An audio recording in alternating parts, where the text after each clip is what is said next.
महाराज, क्या समाचार लाए हो अंगद? हमारे पास इतनी सेना नहीं है कि हम इस दुर्ग को चारों ओर से घेर सके महाराज। परंतु आप निश्चिंत रहे महाराज।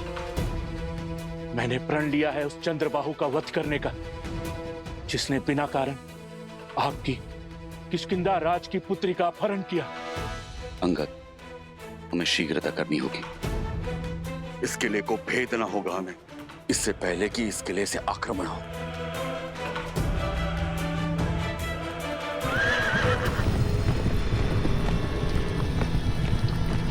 लगता है राक्षस आक्रमण करने वाले हैं महाराज।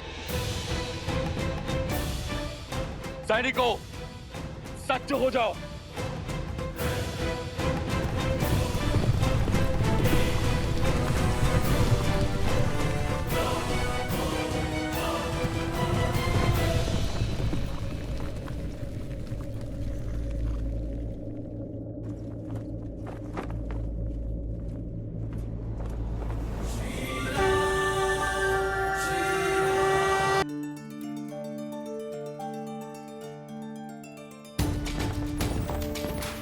ये तो प्रभु श्री राम पधारे हैं।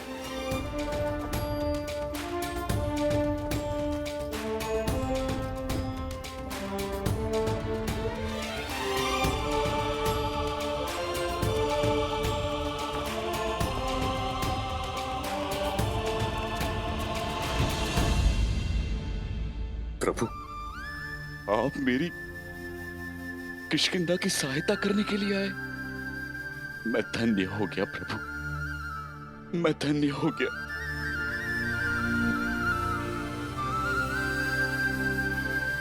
प्रभु नहीं, आपका मित्र आया है। जब ये नर विपदा में था तब वानर सहयोग में आए, तो अब ये नर पीछे कैसे हट सकता है मित्र।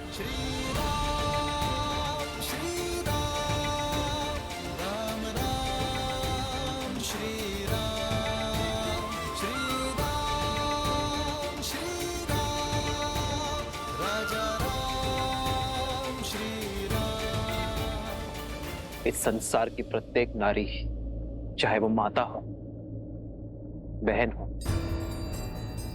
पुत्री हो या फिर पत्नी, प्रत्येक नारी सम्माननीय होती है। और फिर आपकी पुत्री मेरी भी पुत्री है मित्र। हमारी पुत्री का अपहरण करने का दुस्साहस जिसने किया है, उसे दंड अवश्य मिलेगा।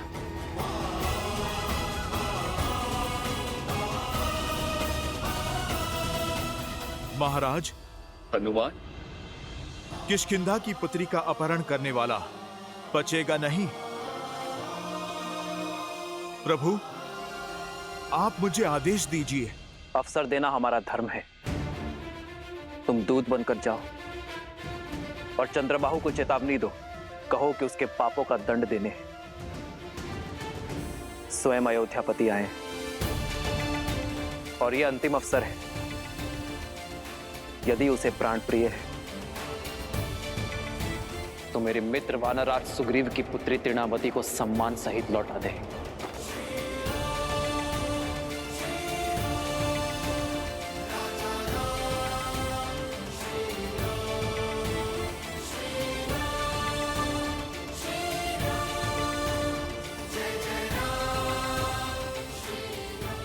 ये इस समाज, इस संसार का सबसे बड़ा दुर्भाग्य है कि हर युद्ध, हर शांति काल, मित्रता, शत्रुता, प्रेम, हर भाव में सदा ही नारी को, उसके अस्तित्व को, उसके सम्मान को लक्ष्य बनाया जाता है। दुर्बल स्वयं को शक्तिमान घोषित करने के लिए सदा ही नारी को शोषित करता है, उसका अपहरण कर उसकी गरिमा का हनन करता है।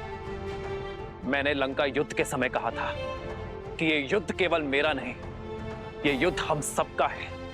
हमें हमारी बहन, हमारी पुत्री, हमारी पत्नी, हमारी माताओं के सम्मान के लिए लड़ना होगा। और आज ये युद्ध हम सब फिर से लड़ेंगे। संसार का हर पापी क्षमा का भागीदार है। किंतु नारी पर अत्याचार करने वाला अक्षम्य है। और चंद्रबाहु को भी उसके पाप का दंड हम अवश्य देंगे। जय श्री राम, जय श्री राम, जय श्री राम, जय श्री राम। जय हनुमान ज्ञान गुण सागर, जय कपीस तिहु लोक उजागर, रामदूत अतुलित बल धामा, अंजनी पुत्र पवन सुत नामा, राम दुआरे तुम रखवारे, होत न आज्ञा बिनु पैसारे, आपन तेज समारो आपै, दीन लोक हाथ धरे कापै। जय जय हनुमान। कौन हो तुम? प्रभु श्री राम का दूत, उनका सेवक चंद्रबाहु से मिलने आया हूं। तुम मुझे उस तक ले चलोगे या मैं तुम्हें उठा कर ले चलूं?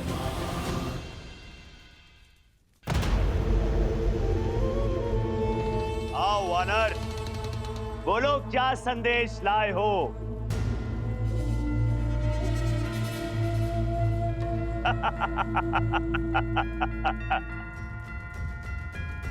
चयन का विकल्प लाया हूं।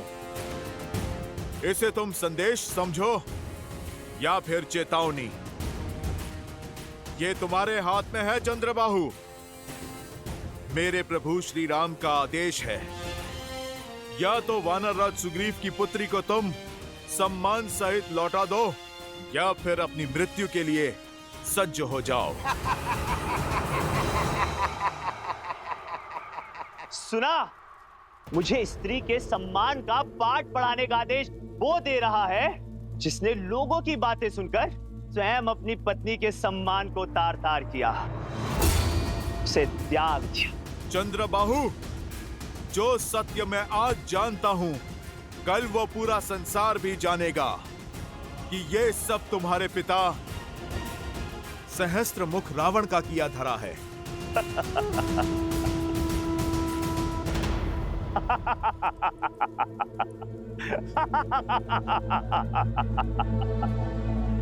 साम, दान,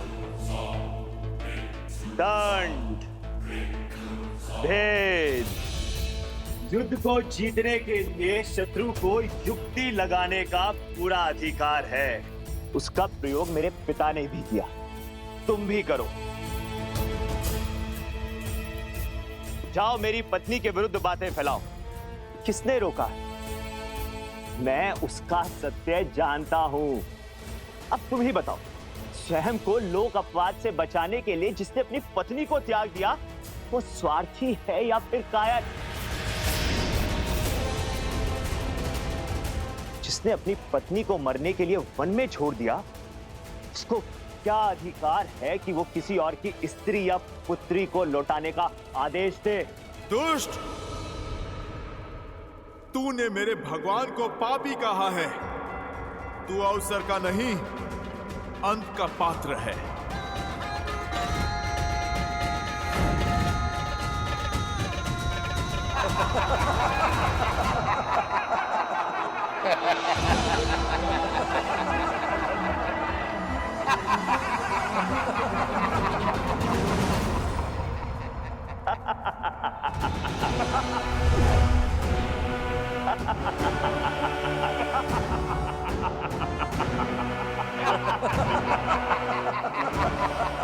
कर ली मन की। अब जाओ और जाकर कह दो अपने राम से कि इस संसार में चंद्रबाहु को मारने वाला कोई नहीं है, क्योंकि मेरी ढाल मेरी पत्नी का पतिव्रत है, और जब तक वो मेरी रक्षा करती रहेगी तब तक मैं अमर रहूंगा।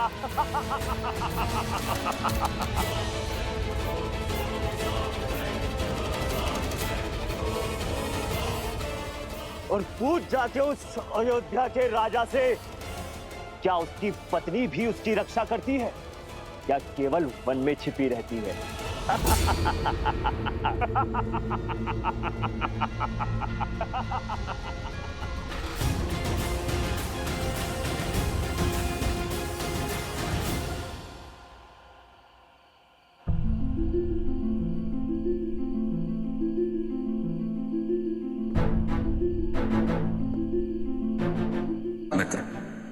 मुझे ना राज चाहिए ना संसार, मुझे केवल मेरी पुत्री चाहिए मित्र, केवल मेरी पुत्री।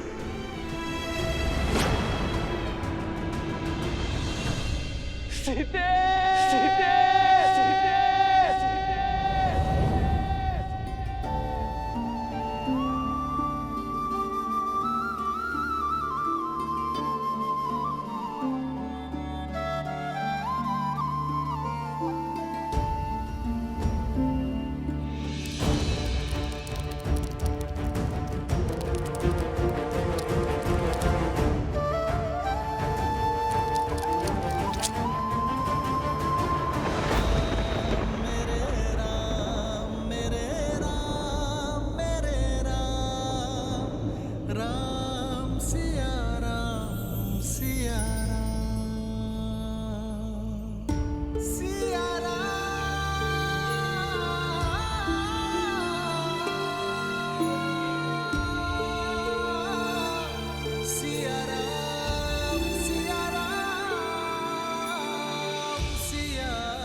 ये घाव तो केवल देह पर है सीते,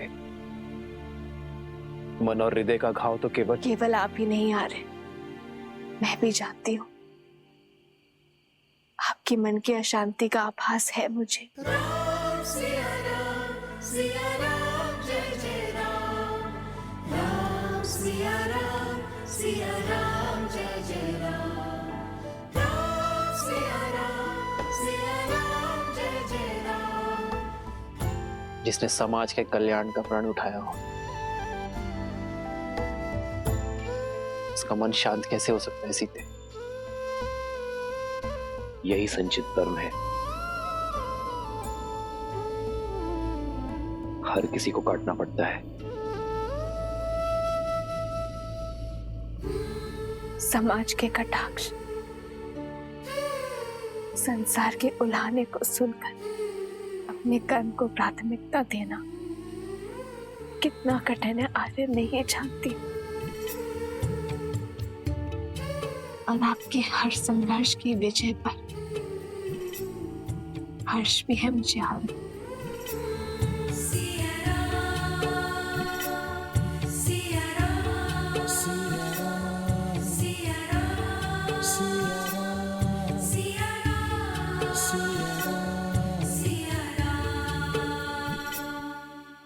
त्याग से बड़ा इस संसार में कोई तप नहीं है सीते। मुझे पूरा विश्वास है कि जीवन के हर कार्य में हम दोनों पूर्ण रूप से सफल होंगे।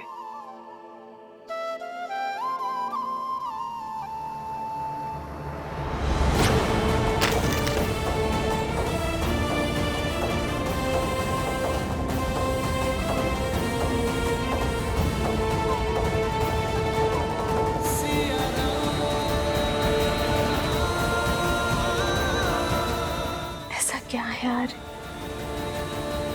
जो आपको इतना विचलित कर रहा है?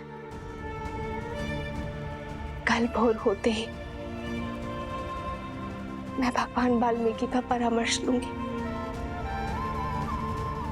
वही मेरी उलझन को सुलझा सकते हैं। राम सिया राम सिया राम। प्रभु, चंद्रबाहु की पराजय उसकी पत्नी में छुपी है, क्योंकि उसका ढाल उसकी पत्नी का पतिव्रता धर्म है। प्रभु, मैंने बहुत प्रयत्न किया, मैं कोई सूचना नहीं जुटा पाया। कल भोर होते ही हम युद्ध का शंखनाद करेंगे। हनुमान, तुम उसकी पत्नी के बारे में जानने का प्रयास करते रहो।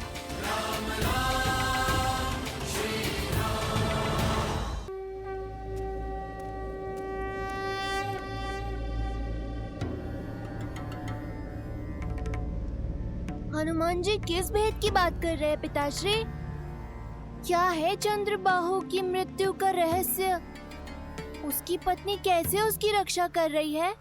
चंद्रबाहु ने ब्रह्मदेव की घनघोर तपस्या की गणेश, और इस तपस्या के फलस्वरूप उसे मिला एक वरदान। कैसा वरदान? वरदान ये था गणेश कि जब तक चंद्रबाहु की पतिव्रता पत्नी पद्मावती निरंतर ब्रह्मदेव के मंत्र का जाप करती रहेगी, तब तक चंद्रबाहु को युद्ध में कोई पराजित नहीं कर सकता। इतना ही नहीं, एक और वरदान भी मिला चंद्रबाहु को। एक और वरदान? हाँ, चंद्रदेव ने अपने परम भक्त चंद्रबाहु को वरदान स्वरूप वर्धमान नामक भाला दी, जिसकी शक्ति यह है कि वो जिसे चाहे स्थिर कर सकता है। स्थिर करने की शक्ति? इसका काट क्या है पिताश्री? इसकी काट स्वयं मैं हूं गणेश। आप?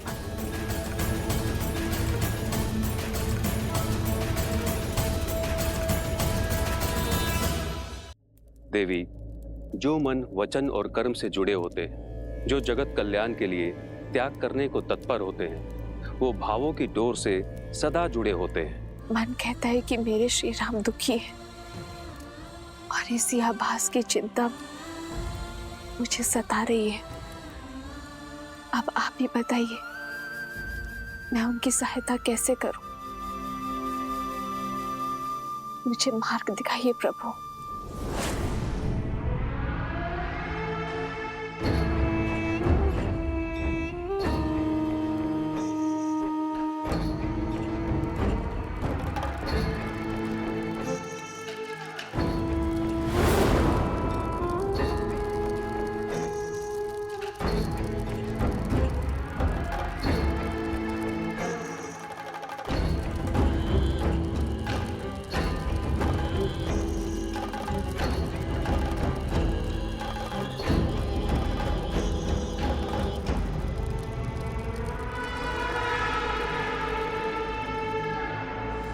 देवी, मैंने भगवान वाल्मीकि जी से इस समस्या की चर्चा की। उनकी इच्छा है कि आप इस चिंता से मुक्त होने के लिए फल्गु स्नान का व्रत रखिए। फाल्गु व्रत? हाँ देवी, तनिक कठिन व्रत है। बिना अन्न जल के फल्गु नदी में कुछ दिन खड़ी रहो और मंत्र जाप करें।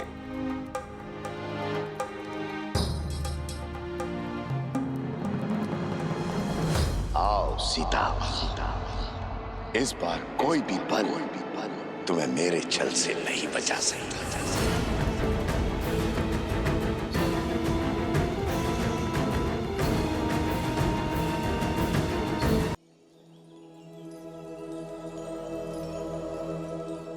गुरु माँ, मुझे आत्म शुद्धि के लिए माता फल्गु नदी में स्नान करने जाना है। आप मेरे तप की तैयारी करिए।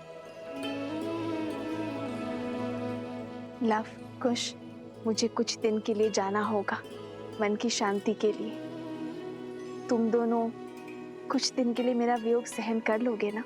वियोग की क्या आवश्यकता है माता, हम भी आपके साथ चलेंगे। हाँ माता, ले चलिए ना। आपको तप करते देख हमारे तप पर विश्वास भी बढ़ेगा और हम आपकी सुरक्षा भी कर पाएंगे। ठीक है, चलो।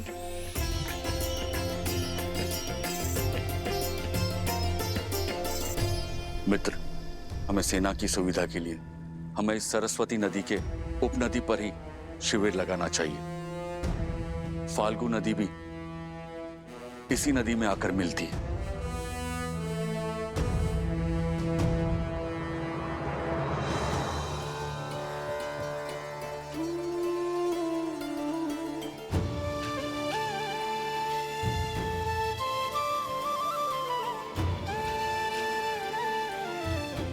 अपनी माता को कभी अकेले छोड़ने को सच नहीं होते लव कुश, और कितने उत्सुक भी है नई बातों को सीखने और जानने के लिए।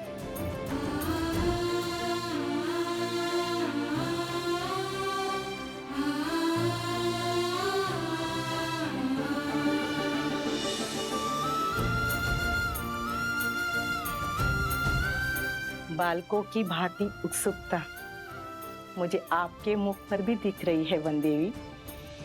हाँ गुरु माँ, लगता है ये यात्रा जीवन की दिशा और दशा दोनों को मोड़ देगी।